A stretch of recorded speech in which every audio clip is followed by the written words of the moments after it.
A very good evening, dear friends. Today is the seventh day of our research talk series.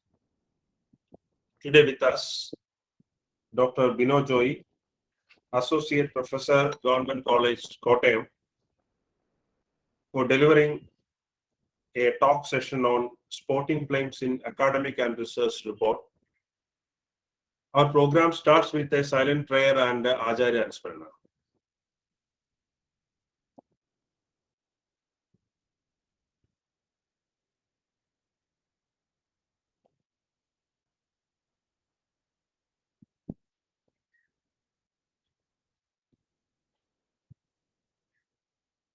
Now I invite Sri Vishnu Goban, Assistant Professor, Department of Commerce, Mahatma Gandhi College, Trivandrum, for the welcome address. Over to you, Vishnu.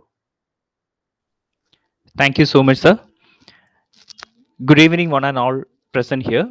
Welcome to the seventh day of 10 Days National Online Research Talk organized by the PG Department of Commerce and Research Center, Mahatma Gandhi College, Trivandrum, in association with Indian Accounting Association, Kerala branch.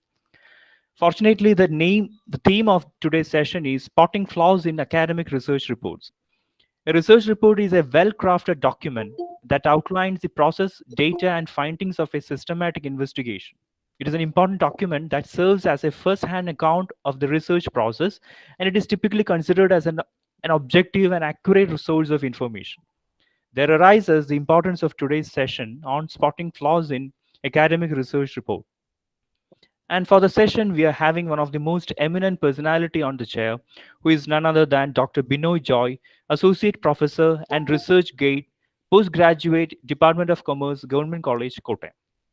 Sir has done his postdoctoral research from Institute for Social and Economic Change, Bangalore, on quality dimensions of higher education, an analysis from stakeholders' perspective, and PhD in the Faculty of Commerce from Mahatma Gandhi University in 2009 on the topic motivation of school teachers in Kerala and assessment of quality dimensions to reform in the education sector. He is currently holding a triple postgraduate degrees such as MEd with first class from IGNOU, MBA with first class from Annamalai University, and MCom from first class from Mahatma Gandhi University. So has completed a major project of ICSSR on employability of rural graduates, a study on skill gap among commerce graduates in Kerala, and a UGC minor project on the total quality management in higher education, a critical study. Moreover, he has published more than 18 research work including journals and books. Sir, on behalf of Department of Commerce, Mahatma Gandhi College and Indian Accounting Association Kerala branch, I extend our heartfelt welcome for this session, sir. And Thank you. also, thank you, sir. And also welcome our Honorable Principal, Dr. Ampli ma'am, and Head of the Department, Dr. Dilip sir, and the Coordinator, Dr. Vinod sir, and all my colleagues and all the participants to this session. Welcome all. Thank you. Thank you, Vishnu. Over to you, Bino, sir.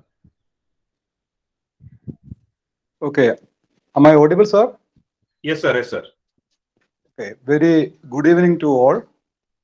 At the outset, I would like to express my sincere gratitude to Dr. Vinod Ayers, the coordinator of this program, Dr. Dilip Ayers, head of the department, Dr. Ambli M, the principal, and all other dear friends in the department, including Dr. Jaydev, Dr. Pradeep. For the last 6 days, you have been hearing from experts on how to do a systematic research. Howsoever good your research may be, it must ultimately be reflected in your research report. So you must be very cautious while drafting your research report. So you can notice my presentation is on spotting flaws in academic research reports. So this is not an exclusive list of errors committed in research writing. So from my academic experience, I have noted down certain errors which are commonly committed. I'm just trying to put across these errors. So you can make a note on it, and it will definitely help you to improvise your research report or research writings. So without wasting time, we can directly go to the topic. Is my presentation visible, Vinod sir? Yes, sir. Vinod sir? So Yeah, it's yeah. okay. Okay, sir. Visible, Okay. sir. Yes. Okay. So I would start from the first page of a research writing. Camera, okay. 1 minute. Camera. Okay. So I will start from the first page of research report. So very commonly, the researcher use the word a study, analysis, etc. Even I have also used these words. But mind that if not necessary, try to avoid these words. For example, you look at the title, a study on the operational issues of realty sector in Kerala. Otherwise, you can title it in this way, operational issues of realty sector in Kerala, an evaluation or an assessment. So you just delete that word, study or assessment or evaluation, and just read that, operational issues of realty sector in Kerala. So this is enough. Why? Because every research is an in-depth study. In every research, we are making an in-depth evaluation or analysis. So it is not necessary to add these words in the title. So at the outset, I would like to point out that these are not hard and fast rules. These are certain guidelines which can improve your research report. So see all these points in that way only, right? So this is my first comment. Then moving to the second, please don't use abbreviations or acronyms in the title. For example, if you write the title and the word government is there, use the full sentence. That is government. You spell it completely instead of using the abbreviation. Then we have two approaches. One is in a general way you can state the title. For example, look at the title, demand and supply of bank credit. There is nothing wrong in that, because if you give title in this way, in the scope of the study, you can limit the scope. So when you fix the title like this, you know there are several factors that affect the demand and supply of bank credit. So if a person read the title, he won't get any understanding on your work. It just looks like a title of a textbook. Instead of that, if you go for a title like this, impact of policy changes on demand and supply of bank credit. So everybody is clear. What is the demand and supply of bank credit based on the policy changes? So the dependent variable here is supply of bank credit, and which is depending on the impact of policy change. So you are giving a clarity on what are your dependent variable and what are your independent variable. The title is more specific. So always try to frame your title in this way. It will be better. Then not use too lengthy titles. Even though in MLA format they are giving some stipulation like you should use 15 words or 17 words. It is better to limit your title maximum 15 or 16 words. I have seen certain title people are writing a particular place, a district, with a special reference to Kottayam district, Kerala state, India. So you did not be too lengthy. So try to reduce the title. Then in the title itself, you can follow three formats. One is all cap case. See, all the words are capitalized. Car sales in Kerala, a comparative study of brands. This is one format. The second one is a title case. That means all words begin with the capital except preposition, article, and conjunction. See the example, say the same example, car sales in Kerala. So all words start with a capital letter but you avoid the capital letter in terms in the case of article, preposition, and conjunction. So in and of, these two are preposition. So you are using a small letter here. All the first word of the letters are in capital. That is the second case. That is called a title case. Then the third one is semi-title case. So capital letter should be used only for first letter. First letter here, look at this, car. Car is the first letter. Then proper noun only. Kerala is a proper noun. Then after the rider. Rider means a word after a hyphen or a colon. So A is a word after a hyphen. So you are using A in the capital format. All other are in small letters. Right? So you are using the first letter in capital format, proper noun in capital format, and a letter after a hyphen or a full colon, that is called a rider, in capital format. You keep all other words in small format. So it is better to use either the first or second one. Usually we are giving the first one. In the title page, we are giving all letters in capital format. Otherwise, you use the second one. That will be my suggestion. Okay. Then when if you are using this full colon or hyphen, actually there is a rule. When you are using a hyphen, you are dividing the title and the subtitle. And when you are using a hyphen, so you are giving some explanation of the term which you stated first. For example, marketing practices of cardamom, marketing practices of spices in Kerala. You give a hyphen, a study based on cardamom and pepper. So you are giving an explanation of the first part. So that means you are studying the marketing practices of spices on the basis of pepper and cardamom. So that is why I told you that this is an expansion of the first part. And if possible, it is better to avoid this hyphen and full colon in the title. It will be more correct way to state in a right direction, giving the relation between your dependent and independent variable. Okay. Then the most important error most of the researchers do is acknowledgement. Don't write acknowledgement. Actually, the correct usage is acknowledgements. So make a note on this. You write acknowledgements. Then regarding the writing part, the main body or text. So it's chapter 1. Chapter 1, you have to start with the introduction. So usually we give the title introduction for the chapter. So I would suggest not to start the subheading as introduction.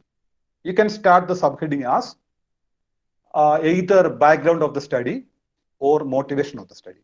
Sorry, motivation for the study. So whenever you write a title, whenever you write the introductory part or background of the study, you have to follow the funneling approach. We have two approaches. One is ballooning approach and the second one is funneling approach. So funneling approach is nothing but you start from a broader perspective and you reduce the approach to a narrow. So that means you start from a global perspective, then discussion leads to an Indian context, then you confine the discussion to the Kerala context, then you limit your discussion to your specific topic. That is actually funneling approach. Broad to narrow is funneling approach. So I will explain this with one example. Actually, this is the last project I have completed under IMPRESS.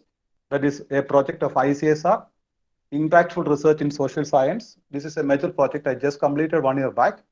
So this is the title, Employability Skill Gap Analysis among Rural Commerce Graduates in Kerala. And when you state the introductory part here, we have to focus on employability skill gap. Why? Because the title itself is employability skill gap. So you start with the globalization, the broader perspective. So due to globalization, what happened? Globalization accelerated the speed of technology and speed of innovation. So as a result, what happened? So your skills are redefined. New skills were defined. Then you can state what is the role of skilled workforce in the economic growth. Skilled workforce and economic growth of a country are directly related. See the reference here. We will come to that in the later part. Then you speak about graduate employability is a bigger problem, which is faced by both developing and developed countries. All your arguments should be supported with data. Then you can speak about the global context. Japan, the unemployability here is 81%. What is the status of UK? What is the status of USA? So this is a discussion based on global perspective. Then you come to India. What is the current position in India? 160 million skilled work, lack of 160 million skilled workers. That's a problem faced in India. So from global perspective, you are coming to Indian context. Then you are coming to the Kerala context. What is the problem in Kerala? There is a difference in rural and urban areas in terms of employability. So you conclude in this way. Hence, skill mismatch is a severe issue to be addressed in the context of Indian higher education. So when you look at this, you can see a forward as well as a backward integration. That always, my guru Simons are always stating, you should always make a forward and backward integration in all of your writing. What is actually forward integration? One sentence should be connected with the next sentence. And when you look at the previous sentence, it should be connected with the next sentence. So both forward and backward integration is essential. In that way, you start with there should not be a missing link. All of your statements should be connected, just like a story. So you say about globalization, the skills due to globalization, new skill set, what happens to employability due to the difference in skill set, what is actually unemployability, what is the current status of global scenario, Indian scenario, Kerala scenario. In this way, you have to make the discussion. So I have noticed several theses where people are writing. When once they will start with the globalization, then they will say about Japan, then they will say about India, then they will go back again to the USA. So there is no integration. So you are always, you have to make a forward and a backward integration in your writing. That is regarding the introductory part. Then you come into the research problem. You should be very cautious while stating the research problem, because the research problem is the foundation. All of your work is based on your research problem. You do the research in order to solve the research problem. So the research problem should be very specific. It should be supported with the data. No general statement is allowed here. So it's the same example, unemployability. So you look at the research problem here. So you got the report of NASCO. So 25% of graduates are employable. Then India Labor Report 2012, 50% of Indian graduates have some level of unemployability. Then you have to prove that there is a disparity between urban and rural graduates. So all are supported by data. When coming to the Kerala, what is the current status of Kerala? So you look at this table. So the qualification of male and female is there. So based on this qualification, what is unemployability rate here? When you speak about all these things, you conclude in this way. In this backdrop, the study aims to answer the following research questions. So I would suggest that your research problem should always end with a research question. Based on the discussion, you are posing certain question. To what extent undergraduates from rural colleges possess the required skill set? What is the major socio-economic demographic variable? What are the expectations of stakeholders? Does there exist a significant difference? So all these are actually drawn from your discussion part in the research problem. Actually, your objective should be based on this research problem. Actually, the difference between research problem and objective is that research problem, you are stating your objectives in a question format, whereas in objective, you are more specific in objective. So coming to the objective, so first one is to measure the overall employability skill of commerce graduates, to identify the major determinants, to identify the major graduates' employability, to assess the skill gap. So what happens here, you look at the review of literature and always we fix the hypothesis. Whenever you look at the hypothesis of a commerce thesis, always we write there is no significant difference among male and female. There is no significant difference among rural and urban. There is no significant difference among north and south. These are general hypotheses. Actually, hypotheses are to be formed only on the basis of your objective, right? So this is regarding the objective. In this way, you have to write the objectives. Vinod sir, is it okay? Vinod sir? Yes, sir. Yes, sir. It's okay. Is it okay? Is it okay? Audible? Yes, sir. Yes, sir. Audible. Okay. Okay, okay. Then coming to the scope of the study. The scope of the study, actually, you have to limit the boundaries in terms of your timing or geographical location or target group. So in a broader perspective, your title is unemployability. So in the unemployability, in which area you are making the study, in which geographical area you are making the study, what is your target group? So are limiting the scope of the study. So how you can state the scope of study in the same example? The same example, unemployability, you say that you state about the position of Kerala in terms of literacy, GER, all these things, but still the position of Kerala is poor in terms of employability. So then you know the research methodology is actually method plus logic. Whenever you adopt a method, you have to substantiate the logic of adopting the method. Then why you are taking your final year students of commerce graduates? So we have to give the rationality. So what rationality I have given is that based on All India Survey of Higher Education, which reflect the All India status of graduates, and Economic Review of Kerala, which reflects the status of graduates in Kerala state. In both cases, the largest number of discipline where graduates are enrolled is commerce discipline. So that is why I have limited my studies to commerce discipline. This is a rationality. Then why you are limiting your studies to aided and government college? Because why you are avoiding this self-financing college? So when I went for the interview of this IMPRESS project in New Delhi, most of the questions they asked is regarding the exclusion part. The first question, why did you limit your study alone to Kerala? Why did you exclude Karnataka, your southern states of India? Then why if you have chosen commerce graduates only? Why did you eliminate science graduates? Then why you excluded the self-financing colleges?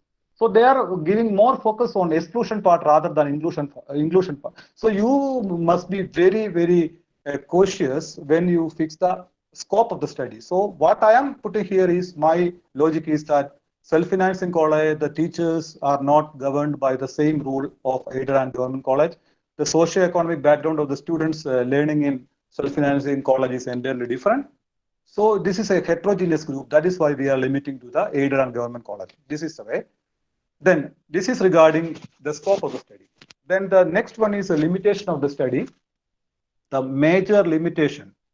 Actually, in most of the theses, we can see that students are writing their limitation in the limitation part. Students are writing in this way because of laxity of time. I could not complete the thesis. Then I need this much finance to travel all over India. So finance is a major barrier. So I could not complete the project. So actually, these are the limitations of the researcher and not the limitation of the research. Limitation of the study means what is a limitation of this particular study and what not the limitation of the researcher. So what you have to stated here is limitation regarding primary data. So whatever steps you have taken, there will be some errors in the primary data that you cannot eliminate. That is a limitation. Then if you are adopting a case study, that means you cannot generalize the case study. So that is a limitation. Then please don't end with the limitation. You have to state what steps you have taken to overcome the limitation. So I will show you one example. So this is the limitation I have written in the last project. That means accuracy of the data depends on the response given by the respondents because it's a primary data. Although efforts were made to This is a limitation part. Although efforts are made to extract accurate information, the contingency of situational biases tampering with the result cannot be simply ruled out. That means whatever measures I have taken, I cannot 100% exclude the situational biases. This is a limitation of the primary data and not the limitation of myself. So please don't end up with this. So what steps you have taken?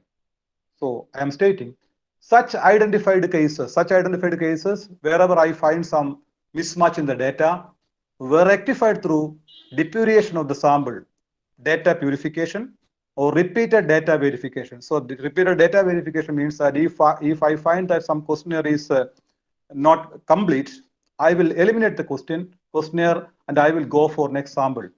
So these steps I have taken to avoid these situational biases in the primary data. Okay. Then coming to the other part, see, I am making a study in Kerala state only. So the socio-economic profile and graduate employability rate, gender parity index, enrollment rate of graduates, all these are entirely different from Kerala, from that of some of the southern states. So whatever results I draw from here is not generalizable. It is applicable only to the state of Kerala. That is actually not the limitation of my research, myself. This is the limitation of the study. It cannot be generalized. Then if you look at the syllabus, there is a variation in the syllabus across different universities. We have variation in the syllabus even in Kerala itself. So the variation of other states entirely different from the syllabus of Kerala. So if you measure the employability status of a student in Kerala, sometimes it may be higher in Mumbai, where they are focusing on some other syllabus. So what I am trying to put across here is, so the policy implications drawn from my research is not generalizable or not applicable to other states of India because of the socio-economic difference, because of the difference in syllabus. Then one more thing I have to state, whatever skills I identified here today as important skills, these skills may disappear in future workplace because because of the global environment, the skill set are changing.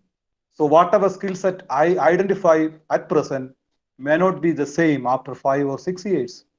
So these are actually the limitations of my research. So whatever precautions I have taken, I cannot eliminate all these limitations. So in this way, you have to state your limitation. Am I making myself clear? Any comments? Any feedback? Exactly, sir. Fantastic. Okay, thank you. Then coming to the next slide, please don't make general statements in the research writing. Please don't make, because I have seen many of the research students are making general statements like India is the third largest economy in the world. Who said? Researchers have no freedom to make all these general statements because this is a scholarly way of writing things, not an essay writing, not a newspaper writing. In newspaper, they can comment on many things. They can use their intuitions, their imagination, their creativity. Researcher has no such freedom. Whenever you make a statement, it should be referred from proper citation. So when you cite that India is the third largest economy in the world, you have to make a proper citation, either a researcher or a World Bank report, anything like that. Clear? Then never use I or we. Always you use the researcher. So in your research report, in PhD research report, see, you should always use researchers, never use researcher, because you are doing research along with your guide. So you are not alone. So always use researchers. Researcher is a wrong word. At the same time, when you write a paper, you can make the author or the authors. Never use I and we. Then, coming to the next part, in the first chapter, the common errors I have noticed. is, I think the first day a question was raised from a participant regarding the hypothesis. So I would suggest in the first chapter, you should always write the research hypothesis. Then let me clarify what is the research hypothesis. See, hypothesis is always drawn from your literature review. Always you draw your hypothesis from literature review. So these hypotheses are actually the researcher want to approve or researcher want to accept. So it may be an alternative hypothesis or a null hypothesis. Don't make a distinction between alternative and null hypothesis when we speak about research hypothesis, right? So these are drawn from theories. These are drawn from literature. Because in the literature, you see that there is a difference in the performance of male compared to the performance of female. That literature states in that way. So this is drawn from the literature. That is your research hypothesis. So you have to state that there is a significant difference in the performance of male compared to female. Whether it is a null hypothesis or alternative hypothesis, this is actually alternative hypothesis. There is a significant difference. When you state in this way, there is no significant difference, it's an alternative hypothesis. But we are speaking about research hypothesis. It may be a null hypothesis or alternative hypothesis. That should be drawn from theory. You think in this way. Because you, in the first chapter, you say that there is no difference between male, there is no difference between region, there is no difference between countries. Every man can say in this way.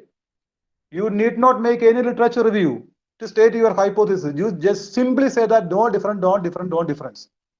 So without making a literature review, you can state in this way. Actually, research hypotheses are drawn from literature review. So what literature states, that should be stated in the research hypothesis. So in the outset, I told you that these are not 100% rules. These are some guidelines. Good purpose and good thesis follow this format. If you say in our university, in Mahatma Gandhi University, Kerala University, people may not accept this. Because when I worked in ISAC for the 1.5 years, I learned many things from there. So they are using this way. Their standard report they are preparing. They are using in this way. Okay. Then one thing. At the same time, at the time of testing the hypothesis, in analysis chapter, you have to always state the null hypothesis. Because it is predefined, null hypothesis. So in the first chapter, it is better to show the research hypothesis. It may be a null hypothesis or alternative hypothesis, but it is always drawn from a theory. Then another thing I noticed is that please don't write hypothesis for all variables in the first chapter. Because I have seen thesis 23, 25 hypotheses in the first chapter. There is no difference on the basis of gender. There is no difference on the basis of education. There is no difference on the basis of income. There is no difference on the basis of social status. It is awkward.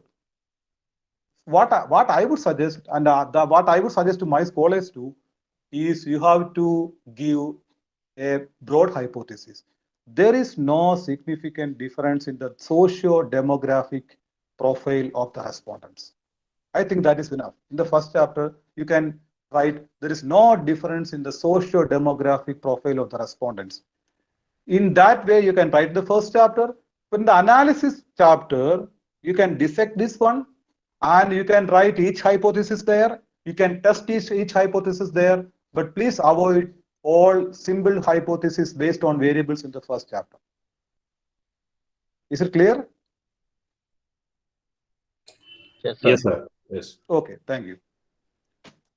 Then coming to chapter 2. Chapter 2 is actually a literature review. I noticed a question in the first day also, how to write the literature review, whether it is in ascending order or descending order. But I would say these two are not correct. Mind that this is not a rule for the Kerala University or MG University. What I am speaking is how to prepare a good report. If you are submitting a research proposal, if you are submitting your thesis to the reputed institutions, they always prefer thematic way of literature review. What is thematic? You have to group the literature review. See, you think that Thomas 2010 said like this, Matthew 2009 said like this, then Sakir 2005 said like this. So what? What is the implication? So many people said so many things in different periods. You cannot consolidate this. So what is the outcome of the literature review? If you write in the reverse direction, 90, Thomas said this, 2000, Matthew said this. So if you follow either chronological order, ascending or descending order, you cannot draw a valid conclusion from the literature review. You know what is the purpose of literature review? Anybody can please respond. What is the ultimate aim of the literature review? Anyone can please respond? To find out the gaps, sir. Yeah, you are right, sir. Actually right. So you have to find out the gap, and that is one thing. Second one is you have to find out the methodology part. These are the two aims of the most important thing is research gap. And to So if frame you- questionnaire also, sir. Yeah, that you have to identify your variables, you have to identify the construct, all are from literature review. So I would suggest you have to spend at least 1 year for literature review. It's a pathetic situation in our research. I am guiding 8 scholars. Whenever they join the research, the objective in their mind is how to make a report. What first objective? How to frame a questionnaire. So from the first day itself, they are searching for questionnaire. They are looking for statisticians for analysis. So the ultimate aim is data collection, analysis, and report writing. Never do that. The foundation of your research lies in literature review. You have to spend at least 1 year for literature review. You collect literature review, write the literature review, read it again, refine it. In that way only you can develop writing skill. Okay, so this is a thematic way. Thematic way, you can do it in many ways because either you can classify on the basis of objectives. Suppose you have 4 objectives, you take the first objective and the studies related to the first objectives are grouped together. See, look at this one. Here actually, communication skill. So what I have done in my project, I have identified 5 major skills of commerce graduates. That skills I identified from conducting a survey among the major employees of commerce graduates, including KPMG, Ernst & Young, and MRF.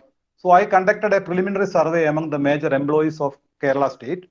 So I identified 5 major skills, including communication skill, then interpersonal skill, 5 skills I identified. So then I have to write the review based on the skills, basic skills. Then regarding the communication skill. So these are the previous researchers who identified that communication skill is very much important. So you think in this way, if you write Azadi 2009 as one report, then this Cairns 2001 as one report, you cannot link this together. At the same time, you read all the work related to the communication skill and you compile the report and you give. Communication skill is important. This is given by this much people. Clear? So always do this. You can use a semicolon to separate between people. That we will discuss in the later part. So this is actually the thematic way of presentation. So it is a better, but it is most difficult thing to do, because if you want to write about Azadi in 2009, you can read Azadi, then you can write, no problem. But if you have to consolidate all these things, you have to read all the work, then you have to group it, you have to write it in this way. This is most difficult thing, I think. Okay.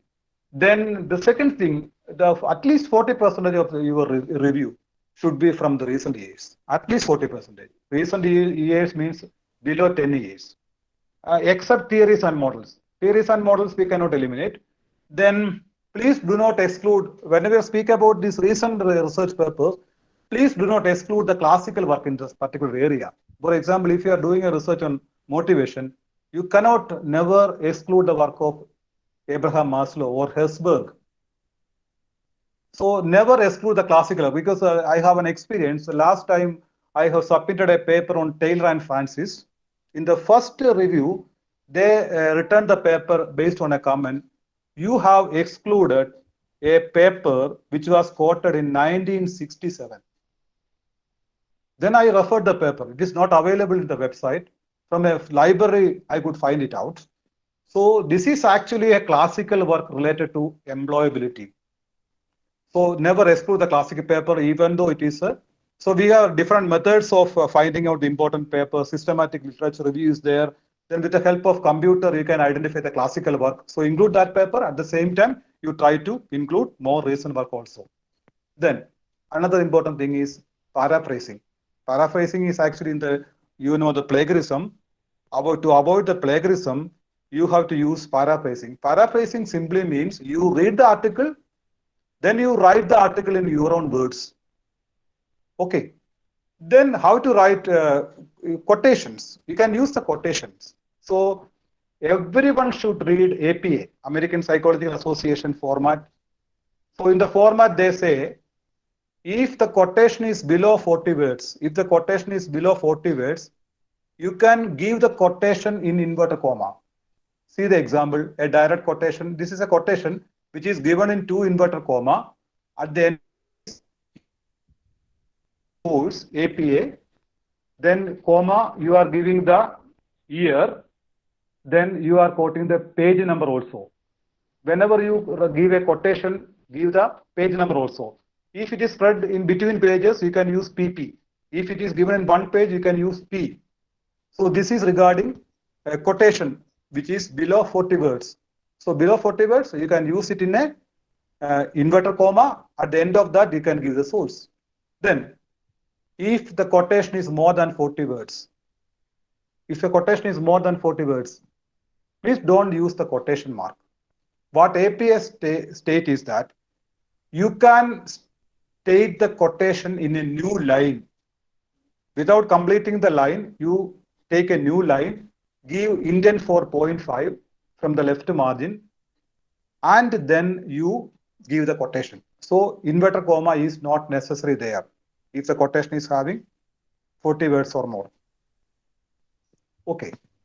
Then I would suggest, how many of you would have read this APA publication manual?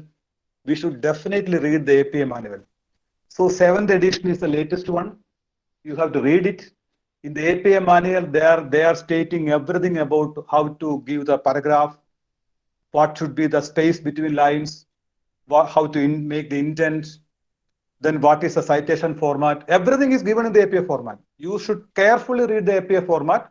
Then whenever you make a publication, certain publisher asking Harvard format or MLA format. But in social science, 90% of the the articles are following APA format. So you have to carefully read the APA format and have to quote it in that way also. Okay. Then in-text citation is very important. In the previous example, when I state you, if you are making a statement, researcher have no freedom to make general statement. You have always show what? The source. So if you have only one author, then you give the source in this way, Jones, comma, year. This is the format. So this is actually the second name. Second name, quote the second name, comma, year. Okay. If 2 others are there, give your statement there in bracket, first name, second name of the first author, and use this symbol, and the second name of the second author, then a comma, year. If more than 2 authors, never write the name of all authors. My scholars are always writing. If 10 people are published a paper, they will give a name of all 10 people. Never do that. So if there are more than 2 authors, use the word et al. So Bernas et al. So Bernas and others. Then full colon, comma, then you quote the year. Then if the organization, suppose Government of India or APA has published a report. So at the first time of quotation or citation, you give the full word of the organization. For example, American Psychological Association, write the full name there. If it is having a standard abbreviation, you write the abbreviation in the bracket. One bracket is missing here. Actually, one bracket is here. APA, then comma 2000. Then the next time you quote the same report, the next time you quote the APA, you need not write the full word. You can quote simply APA 2000. So this is regarding how to quote the work of an organization.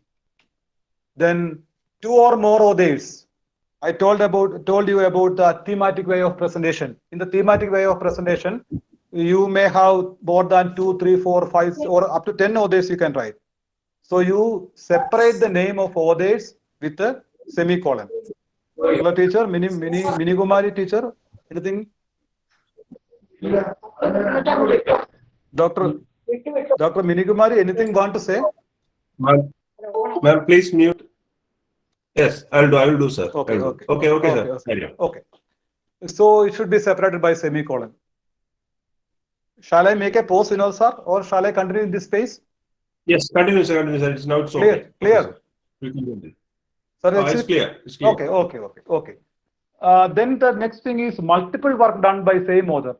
Suppose this Burnett has done 2 works, and you have to quote the 2 work. Just give the name, year, comma, the next work. Then the others with the same last name. That's a confusion actually. In the APA format, we always quote the second name, Johnson. Suppose 2 Johnsons are there. How will you quote? In that case only, you have a freedom to give the initial in the first part, because G Johnson and P Johnson. Take it on the alphabet order. G Johnson be quoted first, then semicolon P Johnson, then comma year. So that is a way of same others with the same initial, Then 2 or more work by same author in the same year. Suppose a person has done 3 works in the same year. Then you have to give A, B, C, small alphabet. You can, because Alan has done 3 works in a particular year. So first, when you quote the first work, you use 2013 A, second work 2013 B, third work 2013 C. Alan, the same name. Then you can use the personal communication also. Suppose that personal communication means the interview or letters or email received from a respondent. So you can use the personal communication. For example, Robbins, personal communication, you have to give the date also. When as per the APA format, if you are quoting a personal communication, please do not include the personal communication in the reference list. In the bibliography part, you need not include this personal communication. Okay. Indirect source, citing indirect source. Actually, every researcher is expected to read the original article and then cite. Suppose you are reading this article from Johnson. Johnson has published a paper. In the paper of Johnson, Johnson has quoted Smith. Okay. So we have to refer the original work of Smith, but we are unable to recap or recollect the work of Smith. So what we have to say is that Johnson argued that are cited in Smith. So this is the argument of Johnson based on the citation of Smith. This is the meaning of that. So the indirect citation is to be given in this way. And next in this unknown date, if the researcher, the date of publication is not given, this is ND. No date is actually the format. ND is to be given. So you give the name of the author, Sterling. If the year is known, you give the year, Sterling 2000. If the year is missing, you give Sterling, no date. Okay. Ensure that you have not missed out any reference in the bibliography. This is a common mistake we are committing.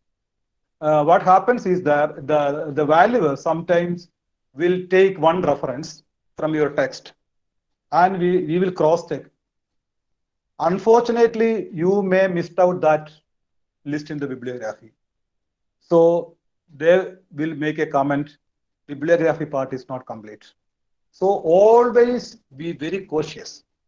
So what I would suggest, you have to take a printout of bibliography. After completing your report, you have to take the printout of bibliography.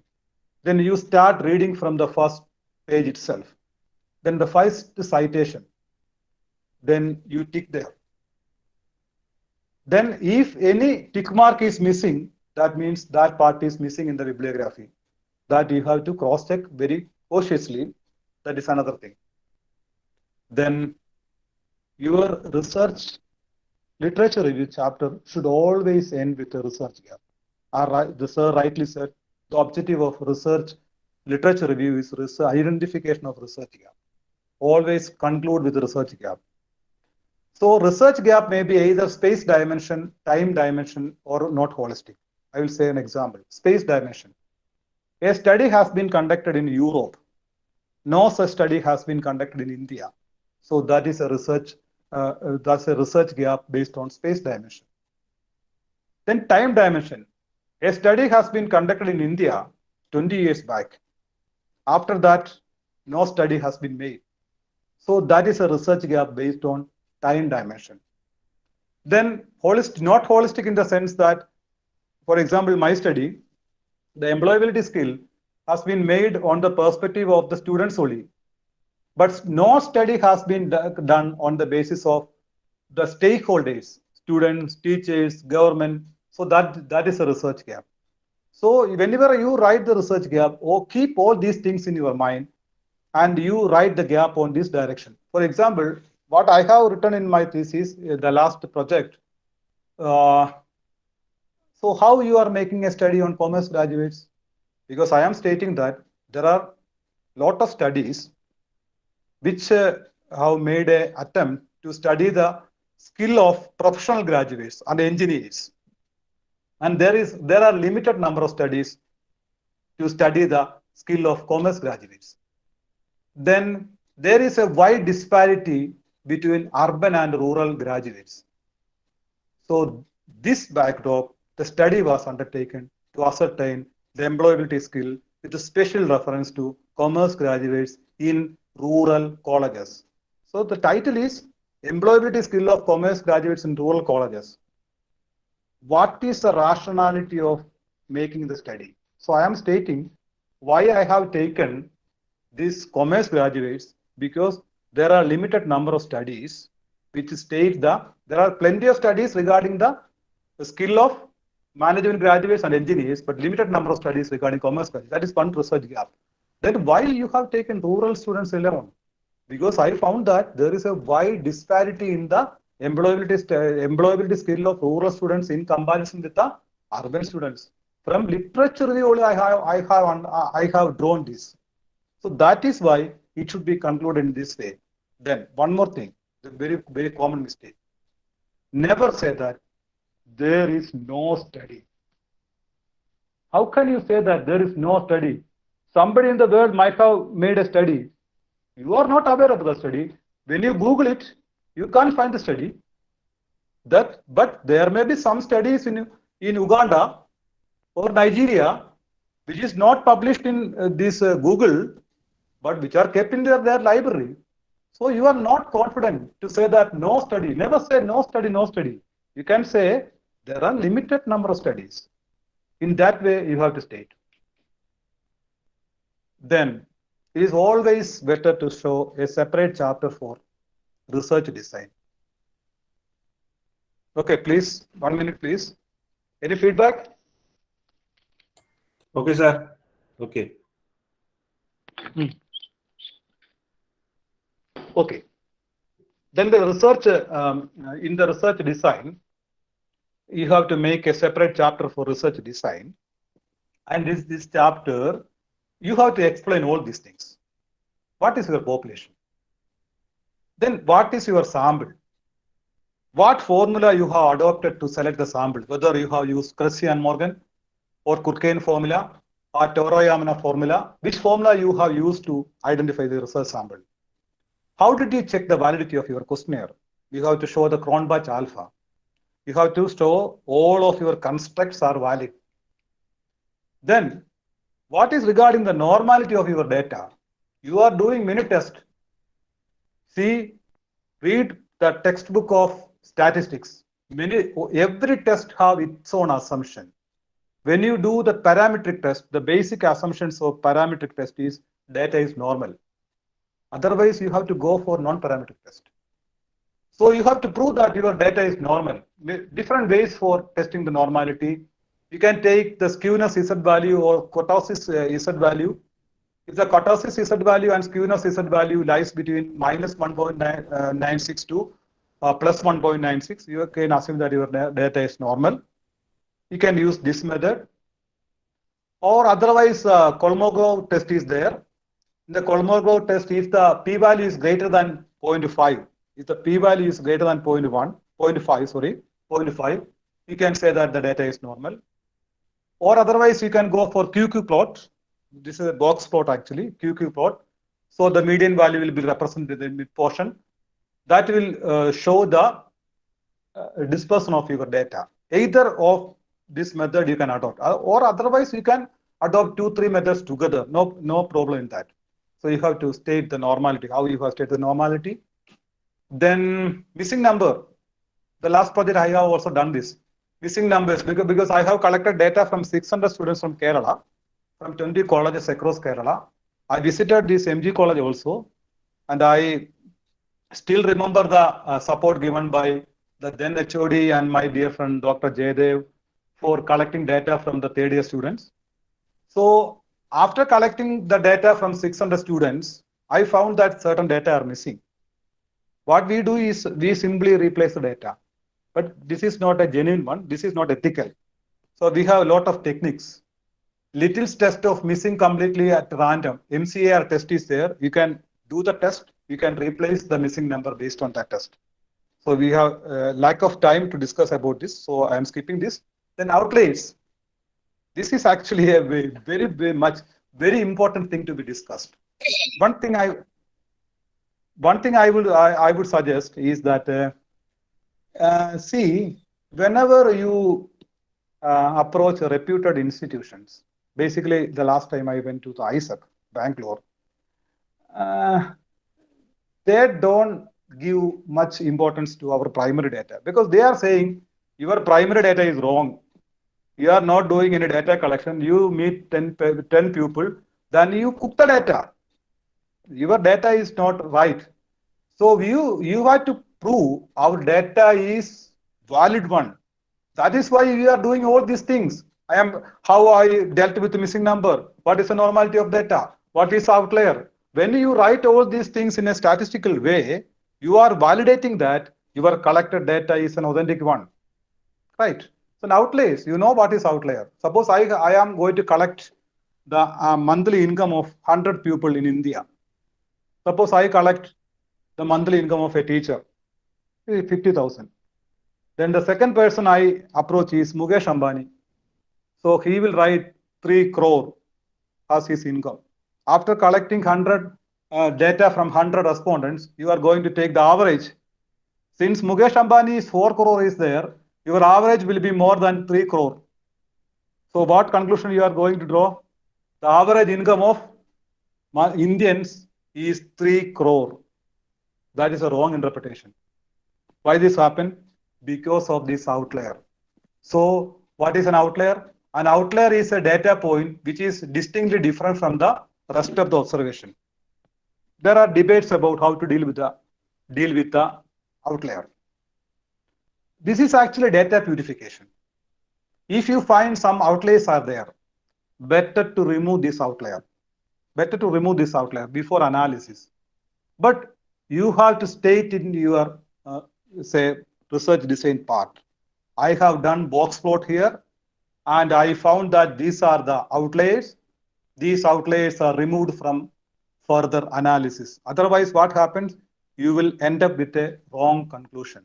So in this way, you have to handle the outliers. Box plot is there, right? Then the next thing is, Vinod sir, when should I close? How much more time I have, sir? Sir, up to 7 our time is there. Okay. We can have a question answer and all. Sir. Okay, sir. Okay. Then another thing is, so please, any feedback from the respondents, they can comment. I can also touch upon that point also. Is it okay? Sir, we'll go for question answer session after. Okay, sir. Okay. So I can continue. Okay. Yes, sir. We'll do, sir. Then conceptual model and theoretical model.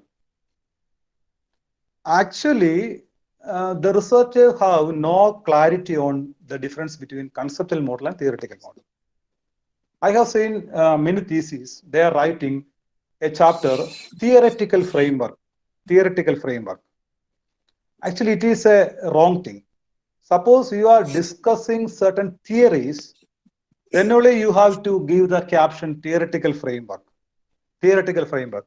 Because if I am doing a research on motivation and I am giving a chapter on theoretical framework, so I have to discuss all theories of motivation, starting from Abraham Maslow, Herzberg, theory X and Y, McGregor, all theory I have to discuss there. Then based on the theory, I have to draw a model. That model is called a theoretical model. So that theoretical model, kindly share PPT. Okay. Okay. That theoretical model is actually drawn from theory. You cannot make any change in the model, right? So Abraham Maslow classified into 5 groups. You cannot make it in 4 groups. Herzberg have made it in 2 groups. You cannot make it in 3 groups. So theoretical model is actually what have given by the earlier researchers. You are going to adopt that theory as such. That is theoretical model, right? Then what is conceptual model? In the literature review portion, you read that you identify certain constructs or you identify certain variables. You find that there is a relation between certain variables. You draw a diagram showing this relation. So actually,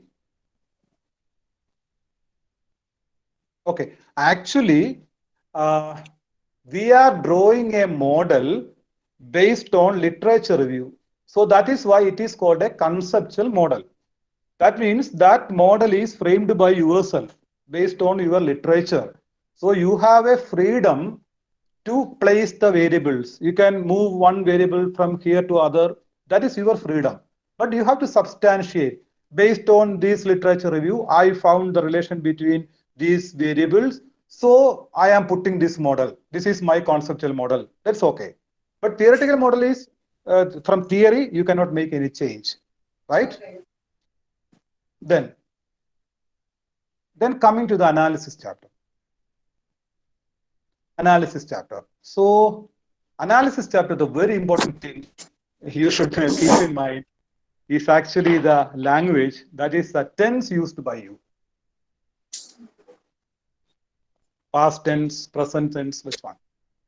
See, please make a note on this. Abstract. In thesis also, we are giving abstract. So abstract should always given in past tense. Introduction. Always give the introduction in present tense. But I am discussing the first part. This is the position of Japan. This is the position of USA. This is the position of India. Whatever is the current status, you should discuss the current status only. So that should always be in the present tense. Okay. Then candidates, then review. Review should be always done in past tense. They reported that, they found that, they are of the opinion that, always in past tense. Then methodology is always in past tense. So I have selected the sample on the basis of this one. This is past tense. Result is also in past tense. So from the table, it is clear that there is a significant difference between the performance of male and female. When discussion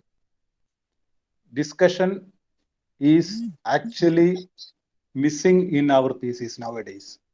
I think that the Simon sir has given a reflection on this in the first day, because over usage of statistical tools in our research thesis. We are drawing several tables. Your analysis chapter is filled with tables, lot of tables.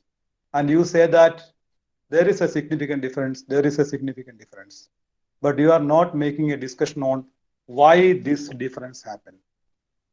For example, there is a difference in the performance of female. Then you have to analyze what is the reason for this low performance. That is actually interpretation. See, the title of our chapter is not analysis alone, analysis and interpretation. Making tables and doing some statistical test and drawing the result, like there is a difference.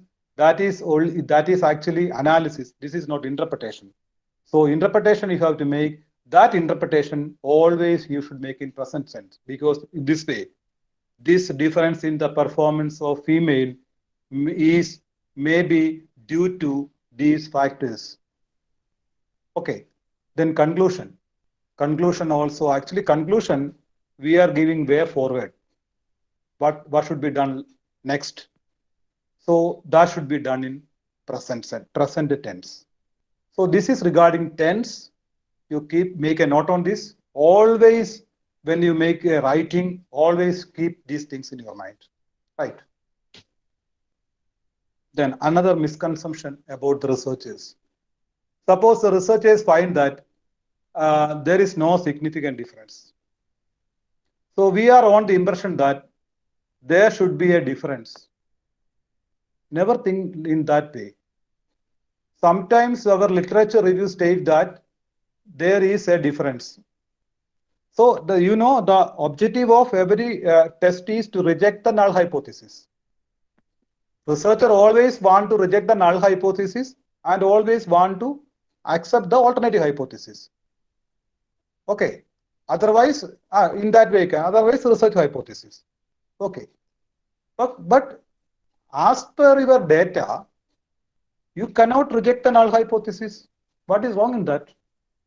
Theory says that there is a difference, but as per your data, there is no difference. That is actually a finding. Why should you manipulate the data, and why should you change the p-value and you prove that there is a difference? Never do that. That is actually data manipulation. Whatever result you got, you should report that, and you have to substantiate that in that way. Then next thing is the number of decimal places. Whenever you report the decimal places, especially mean and standard deviation, whenever you are adopting this SPSS or Excel, you will get 5 or 6 decimal places. In the table, don't include all decimal places. You can round it to 2. Mean value 4.15. Similarly, standard deviation also better to round into 2 decimals. Then another thing is that while you are making writing report, the numerals under 10 should be spelled out.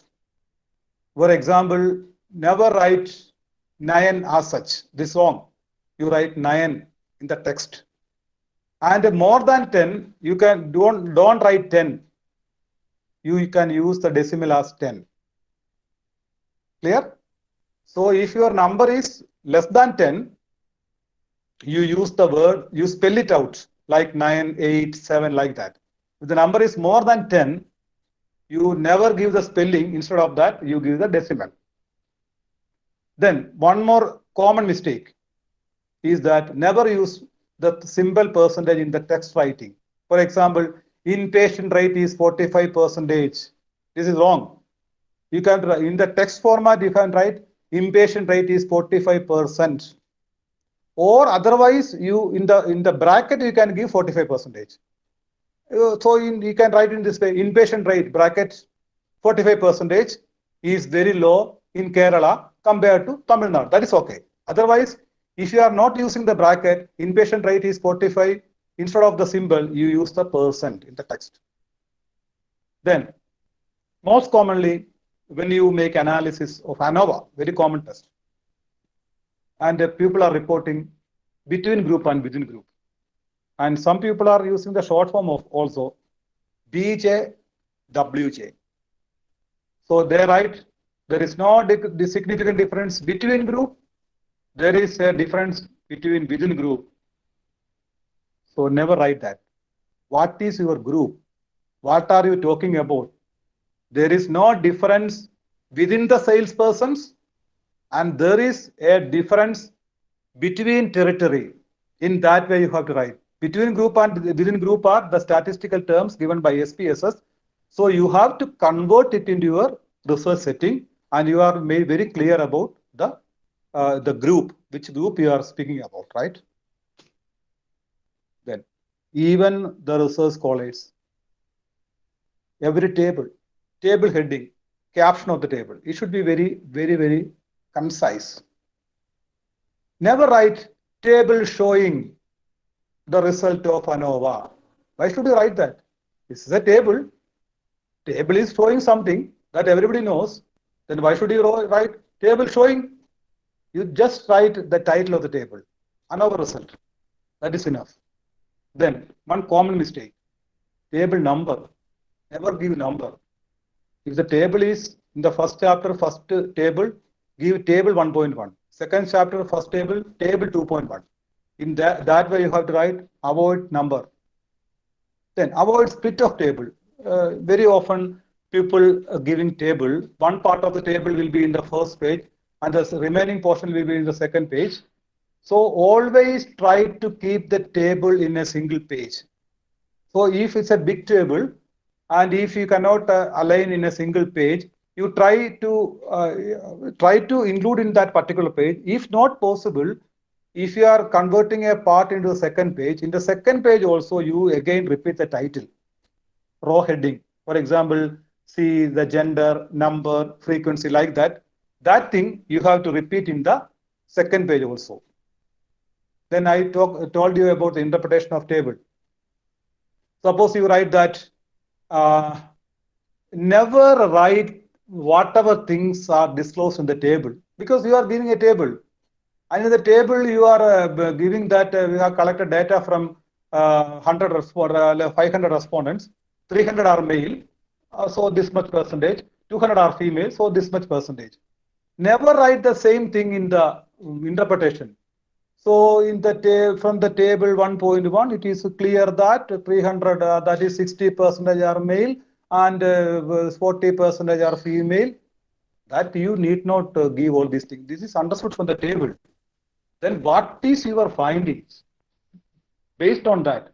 So based on that, you can say that my sample, that is 60:40, is confirmed with the population. So my data collection is accurate. In that way, you can write. Otherwise, do not write all things what is explicitly given in the table. When another thing is that never show table and a diagram. Even our BCom students, I won't allow my BCom and MCom students to show graph after table. 50 male, 40 female in a table. Then you are giving a pie diagram, a colorful pie diagram, 50-40. So in which context you have to use the table, and in which context you have to use the graph or figure. When the data is too much complicated, you can go for a graph. Otherwise, you adopt a table, then you don't go for a graph. Then one more mistake you are usually committing, the researchers usually committing, is which type of graph we have to use. See, change of variable over a period of time. For example, you have analyzing the production pattern of wheat in India for the last 10 years. In that case, you have to use the line graph. Then change at a particular point of time, production and profitability of 3 companies during the year 2015. Then you have to go for bar diagram. Then constitution of a totality, you have to go for pie diagram. That means suppose the total expenditure of government of Kerala is there.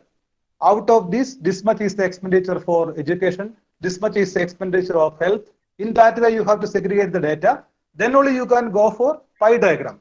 So if you take the total of all this partition, you will get the total. That is pie diagram. So it should be very cautious while using the diagram, which type of diagram you are using. Then always show the title of the diagram below the diagram.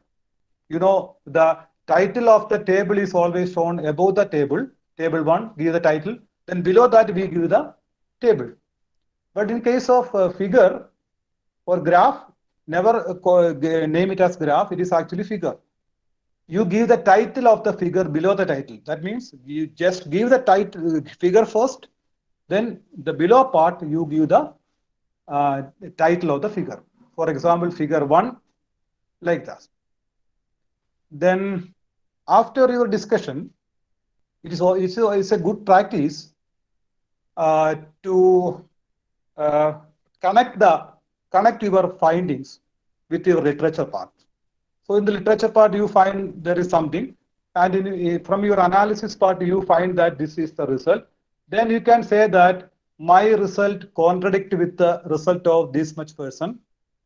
So my result is in agreement with the result of this person.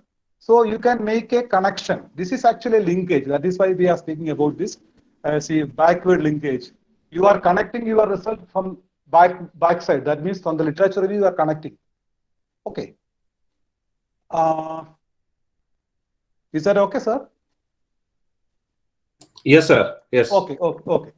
Then coming to the last portion, findings and suggestions. So I have seen many theses giving suggestion in that government should take appropriate steps, or the local authority should take appropriate step. What is this appropriate step? We should not do a research to give this general suggestion. Your suggestion should be very specific. Who should do? How should do? When should do? These 3 things you have to keep in mind. Government should take these measures. You have to specify which measure. That should be very specific. Then think that there is always a linkage between objective, hypothesis, findings, and suggestions. From your objective, you are framing hypothesis. On the basis of hypothesis, you give your construct, collect data. On the basis of your analysis, you reach the findings. On the basis of findings only, you can give the suggestion. So always link the findings with the suggestion. Suppose you are writing some suggestion, you check that which findings to this suggestion relates. I would suggest you have to give the findings based on objectives. That I have done in the last work. You take the finding objective number 1. You take the findings related to that objective. Then you take the objective number 2, findings related to that objective. Then the suggestion portion, you can classify the suggestion on the basis of objective only. Then you give suggestions. I still remember the last 5 years back, an open defense in Kerala University. That is actually a study based on Khadi board. So a suggestion is that all government employees should be insisted to wear Khadi cloth once in a week. എല്ലാ government എംപ്ലോയീസും ഒരാഴ്ചയിൽ ഒരു ദിവസം ഖാദിയുടെ മുണ്ട് കൊടുക്കണം എന്നായിരുന്നു അതിന് suggestion. അപ്പൊ chairman asked to which finding you made the suggestion. Have you conducted a survey among government employees whether they are willing to wear this munda? Or have you conducted any study among Khadi board that they have the capability of producing this much clothes? No, you have not made. This is a general statement, just like a statement made by a politician. Researchers have no freedom to make such a statement. Your suggestions should always come from your findings. Okay. Then proofreading. See, very important thing is your proofreading. Finally, you have to take a printout. After final correction, you have to take a printout. Definitely, you have to take a printout and make the correction only on that printout. Okay.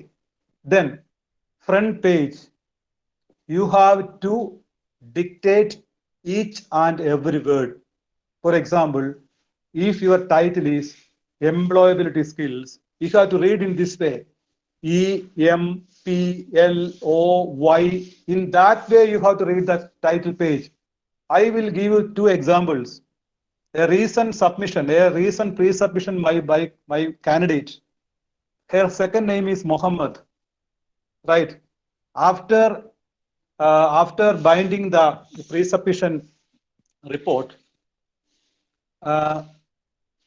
one found that she has used 3M for Mohammed. Actually, Mohammed 2M is there. She used Muhammad, M-M-M-E-D. Even she could not find out the mistake in her spelling. Why? Because when you write something, we are on the notion that we are all right, we are perfect. There is no mistake in my writing. So we always read in that perception only. So you give your at least your front page to your friend. Definitely he will find some mistakes. Because we are also very much smart in finding the defect of others. Okay, we are very much incubant to find out our mistake, but we are very much interested in finding the mistake of others. In that sense, if somebody give you some page, you will find this is a mistake. You can identify it easily. Okay, that is one instance. Then one other instance, from my economics department, one of my colleague, he actually binded the thesis. 9 theses he binded. And before going to the university, he just gave the thesis to me. And I just read the title. Actually, the title is Revisiting Kerala. Revisiting Kerala Model is the title. So I can't get the title. Revisiting, actually, I is missing there. So I thought that this may be a new word. So I told sir, what is this word? Then he had, oh, sir, I actually missed that I in that title. So these are some common mistakes which I identified from my experience. So read the each and every word, at least in the title page. Okay. Then one more thing is grammar correction. Grammar correction. Usually we give we give a report for an English professor for grammar correction. But sometimes if the person do not know the subject, they will make some correction. But ultimately, that report will be giving some other sense. Okay, because you don't know the subject. So I would suggest always give your correction work to a person who have enough knowledge in English as well as in subject. That will be a better choice. Otherwise, you can go for Grammarly. It's a good software. Grammarly paid version is there. So in the paid version, you can check your report. And Grammarly will give you actually the punctuation mark and overused words. So they will give certain suggestion. They will identify certain mistakes. Then you won't take all suggestions as such. You read it well. If that suggestion is convincing, you can make the suggestion. Otherwise, you can leave it. So these are 2 alternatives given to you. One, you can give to a pupil, but at the same time, you make sure that that person is having sufficient knowledge in English grammar as well as in your subject. Otherwise, you can depend on software, but please don't depend 100% on software. Software will give you some suggestions. You read the suggestion carefully, and if you find that is suitable, or in that case also, you can seek the help of others, and you can make the correction. Right. And I told you that ask your friend or colleagues to read the comments. So we are afraid that if you give the thesis to somebody, so they will steal the thesis and they will make that publication. So if you are very much skeptical in that way, you can give the printed copy. Okay. Then one more thing, the last thing is you make sure that the spelling has been used consistently throughout the text of your paper. For example, British English and American English are there. Somewhere in the report you are using COLOUR for color. Somewhere in the thesis you maybe use COLOR color. So make a consistency in the report, in the spelling. So it is always better to depend on British English rather than American English. But in software, Word, I think American English are by default American English are preset, but you can go for British option also. Always that one and make a consistency in the spelling. So this is end of my presentation. So what I am trying to recap here is this is actually a checklist for you. Once you regarding the topic, you ask this question to yourself. Have you chosen the topic based on your interest? This is not a simple question. This is $1 million question because I have seen many scholars. approaching, sir, can you give me a topic? In fact, I am not capable of giving so much topic to the candidate. That is my inability. But at the same time, candidate never ask somebody to suggest a topic. Candidate can ask to expert or somebody, so what are the prominent areas for doing research? Areas they can identify, but the topic they have to select. Just like we are talking with Vinod sir in the last week, Vinod sir told me one example. A candidate called him and a candidate told, sir, have you any vacancy? Sir said, yes. Sir, can you give a topic? So Vinod sir immediately told her, suppose if you are going to marry, will you suggest me to identify a girl to whom you can marry? So you have to find out your own topic. That is your interest. One more thing I can say. Actually, your career is built on this PhD work you are doing. Always keep in this mind. Because when you are doing postdoc, when you are going for publication, everything is based on your PhD work. Last time I went for the interview, so they asked my track record. What is your PhD thesis? What are your latest publication? Always should be related. So never take a topic which is not having no potential in future. Everybody is comfortable for selecting a topic and job satisfaction. What is the need for? Somebody has done job satisfaction on police, so you are taking a job satisfaction on doctors. Somebody has taken doctors to take a job satisfaction of nurses. Then quality of work life. We have lot of work on quality of work life. We have taken insurance people. Then we are taking people from banking. Then somebody say that, oh, quality of work done. Quality of work life is already done in police force among the male police. So there is a scope for doing quality of work life in female police officers. So this is awkward. You find a topic having relevance. So what are the emerging areas?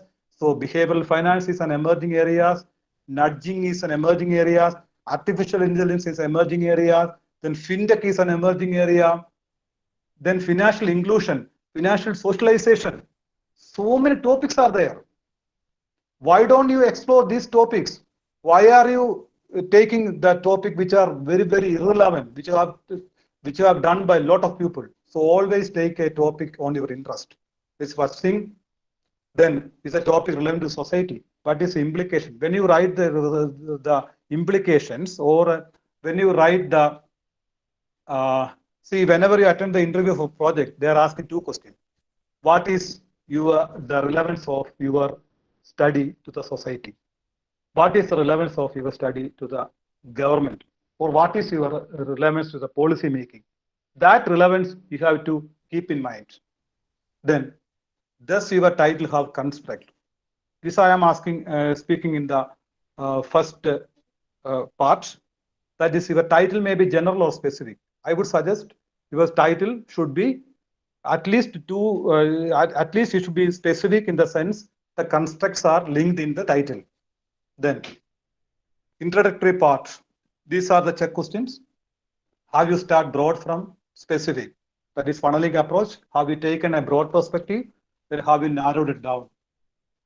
Then have you provided relevant background in the sense that to explain the problem, have you explained the problem with the supported data? Are you clear in the problem? What is your research problem? Somebody asks you what is some scholars have a practice of writing the title itself as a problem. No, you have to dissect the title. You have to specify the problem. Then are your objectives smart? Smart, specific, measurable, achievable, realistic, and time bound. Specific, that is another area. We can leave that. You keep in mind the word smart. You check it out. Delineated your study focus area in terms of location. Have you limited the scope of your study? I told you in my example, employability skill is limited to Kerala. What is the rationality of selecting Kerala? Employability skill is confirmed to the commerce student. What is the rationality of selecting commerce student? Then employability student study is conducted among rural people. What is the rationality of conducting the study in rural people? You can limit the scope of your study. At the same time, you should give the rationality of limiting the scope. Okay. Then how you define operational terms, operational definition. It should be given compulsorily in the first chapter. So in the example I quoted employability skills of commerce graduates in Kerala. So I have an operational definition for employability skills. Then rural graduates, I have to define what is a rural. This is not a standard definition given by somebody, but for your research context, how you are going to define these employability skills. That I have adopted a method. I told you earlier. I have interviewed many employees. I have identified some skills. So I am stating these are the skills I mentioned in this thesis as employability skill. Then what do you mean by rural graduates? The graduates which are coming out of rural colleges. Rural colleges are identified on the basis of census 2011. So I have to operationalize my terms, operational definition. Then literature review. Is your literature meaningful? In the sense that if you are writing your research review in ascending order or descending order, definitely it won't be meaningful. It is just reporting Thomas and Matthews. It is just reporting Thomas and Matthews and Zachariah, not the theme. So always try to write your reviews in a thematic way. Have you identified research gap? Definitely your literature review chapter should end up with a research gap. Then research methodology part. How you identify the population? What is your population? Is it finite population? Is it infinite population? Because the sample selection is based on that. If it is finite population, the formula is different. If it is infinite, the formula is different. If the population is infinite, you can go for Cressy and Morgan. If the population is finite, you can go for this another method. So it is very important. Then sample size. What is your sample size? How did you fix the sample size? What formula you have adopted for fixing the sample size? Validation of questionnaire, standardization of questionnaire. Then validity and reliability of questionnaire. How did you check that? You have to prove that. Appropriate tools for analysis. Never use inappropriate tools for analysis. Never use. Whatever tools you find sufficient to prove the data, to prove the hypothesis, use only that statistical tools. Okay. Then thesis writing style. Is your language clear and accurate? Have you adopted APA format? Read the APA format compulsorily before writing the thesis. So write the thesis only on that format. Have you added the necessary appendix in your study? So these are the things we kept in mind. And results and discussion. Have you shown appropriate statistical tools and figures, tables and figures? Have you made sufficient discussion of the result? Have you tested the hypothesis? Then coming to the summary, have you summarized the findings on the basis of research objectives? And are the recommendations are from the findings? So these are the linkages, objectives, hypothesis, findings, suggestion. So that linkages you should ensure. So this is the end of my presentation. Thank you for your patient listening. So I hope that you will keep all these things in mind. I once again repeat that these are not an exclusive list. These are not specific rules. These are only certain guidelines which will help actually to you to improvise your research writing. So thank you for your patient listening. Thank you, Bino sir, for your Okay. excellent presentation. We really enjoyed the last 1.5 hours. The topic which you have discussed is sporting flames in academic research reports. So the participants, now it is a session open to you. You can ask questions or clearing doubts with Bino sir. If you have a problem for switch on the mic and all, you can just type it in the chat box. Definitely, I will be asking for you. It is a time for discussion, friends. Good evening, sir. Okay, good evening. Sir. Good evening, sir. This is Mohammad Rafi from Bangalore. Sir, very insightful session. Today your session is very insightful. My doubt is this: certain university they suggested not to use null hypothesis. Why, sir? Okay. That actually I I have told attended you. 7 days Yeah. international webinar in which they have suggested used directional hypothesis. Okay. I was Sir. little confused. So once again I will repeat because we are making literature review. So how actually we frame the hypothesis? That's the first question. Actually, the hypotheses are fixed on the basis of literature review, right, sir? Yes, sir. Yeah. Actually, hypotheses are fixed on the basis of literature review. That is why it is called a research hypothesis. Actually, the researcher want to accept that hypothesis. Okay. Then, Yes, sir. okay. Then null hypothesis is actually set for testing the hypothesis, for data testing. So statistically, we take a neutral position. There is no difference. So that is used only for testing. That is actually have to be taken in your analysis chapter. And your research hypothesis is always based on your literature review. That is the hypothesis you want to accept. But unfortunately, as you stated, many universities are giving different format. So my suggestion is for practical purpose, what is the stipulation of your university? Because if your thesis goes for evaluation of a professor, he will definitely ask the question, why you are not stating null hypothesis in the first chapter? So practical sense, whatever is the practice in your university, you can adopt that. But whenever you prepare a paper or you are going to make your thesis published, please adopt this practice. Because Thank you, sir. alternative Thank you. that hypothesis, research hypothesis, you please don't take null or alternative, because research hypothesis may be sometimes null, sometimes alternative. That should be a good practice for good journals. So for practical purpose, it is better to adopt your university rule.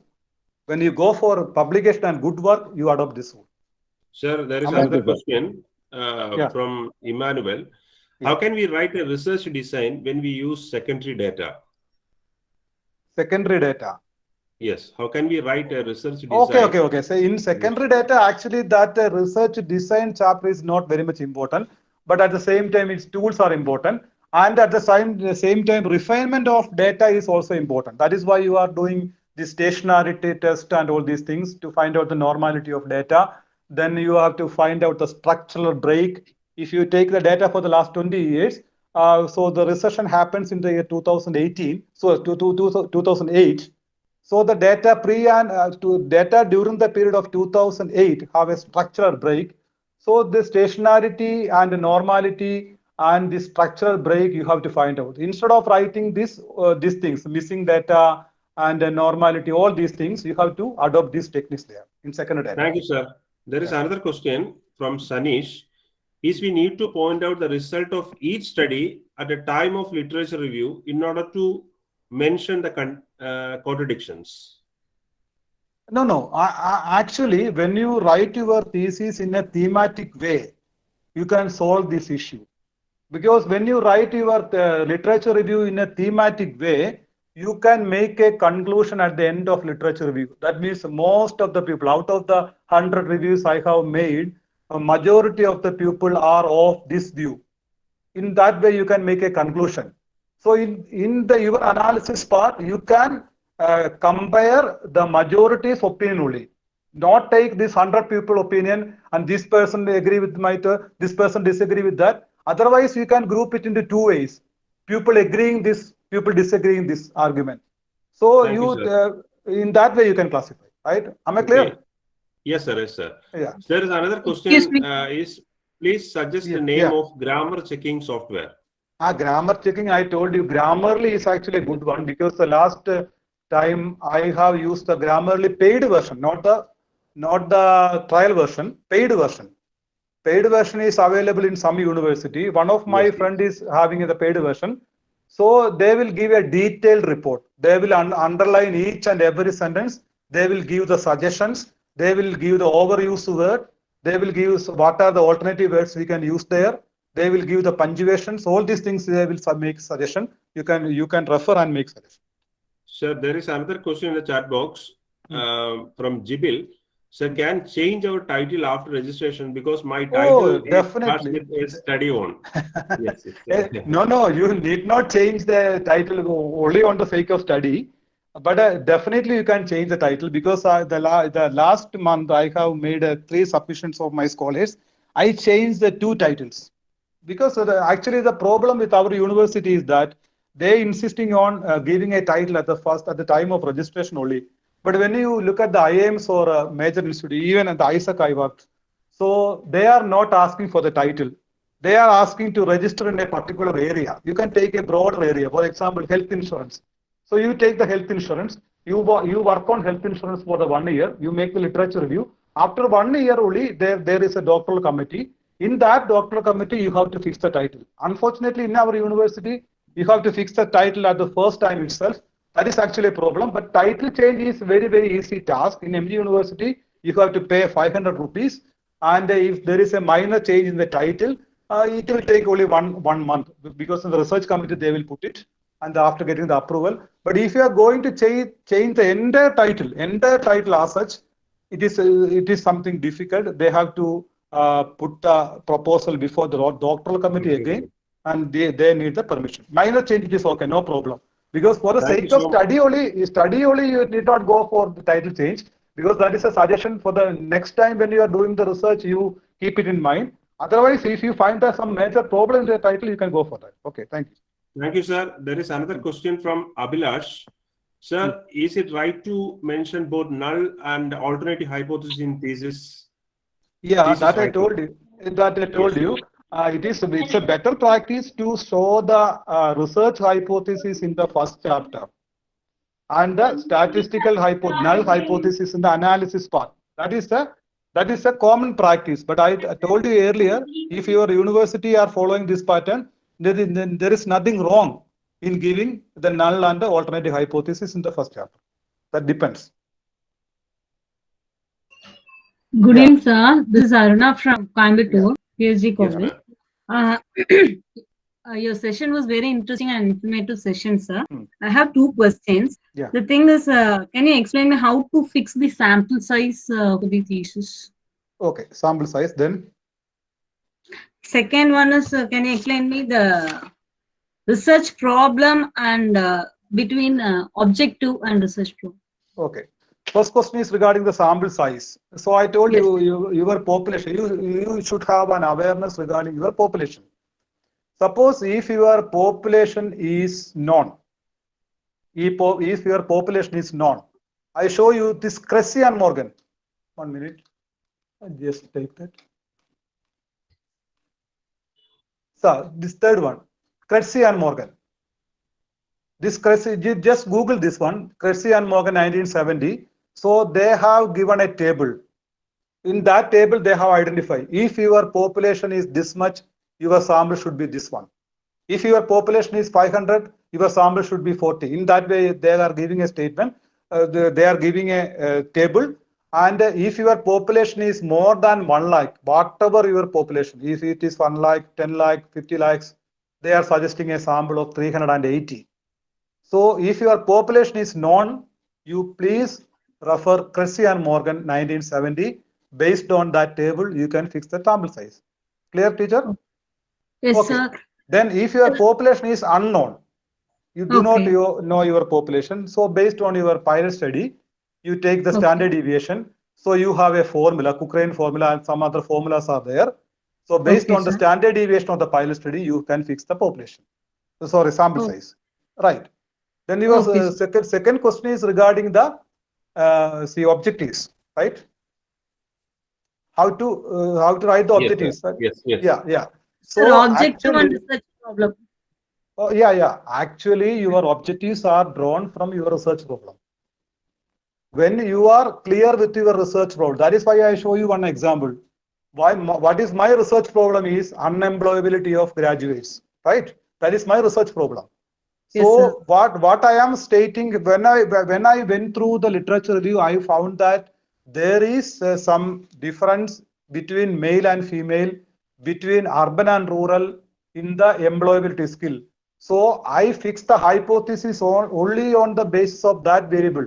I fixed the hypothesis that there is a significant difference in male and female. There is a significant difference in rural and urban. That variable actually I identified from the literature review. So Okay. you take your problem, you go for extensive literature review. From the extensive literature review, you can find the problem, you can define the problem very clearly. You can define what are the variables for studying the problem. Then from that variables, you can find out the objectives as well as hypothesis. Thank you, sir. There is another question from Abhilash. Even though the research scholar, perhaps others, works while conducting literature review and while writing the theory, the key technical jargons cannot be replaced. So that's fall under plagiarism. Yes. Yeah, that is actually an issue. So whenever you do a plagiarism, actually our universities are following Urkund software. But when you go for Turnit, T-U-R-N-I-T, Turnit is the best software suggested by UGC. When you go for Turnit will show all things. Suppose ANOVA, MANOVA, T-test, even the declaration, even the acknowledgement, everything they will find that as a plagiarism. So we have a freedom that commonly used words and jargons we cannot never replace. So that there is a possibility that means 20% plagiarism is allowed in all theses, I think. Up to 20% no problem. Otherwise, what I told you is you put it in inverted comma and you give the reference there, then it will be taken as a reference. That is actually a problem. One more thing, as Sarah has mentioned regarding the plagiarism, and tomorrow there will be a separate session for a plagiarism in research by Professor MP Singh from Tirthankar Mahavir University. So we will discuss that thing in the plagiarism part, sir. Definitely we'll go through it. So by 5 o'clock it will start. So the topic is plagiarism in research. That is tomorrow's topic. And question from Reshma Ravindran.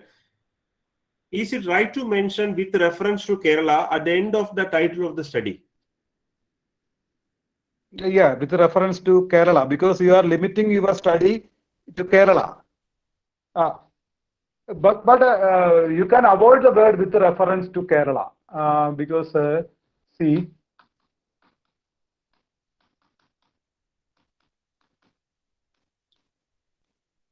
You have already mentioned the introductory part.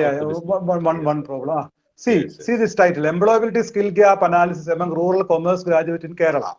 This is a title, right?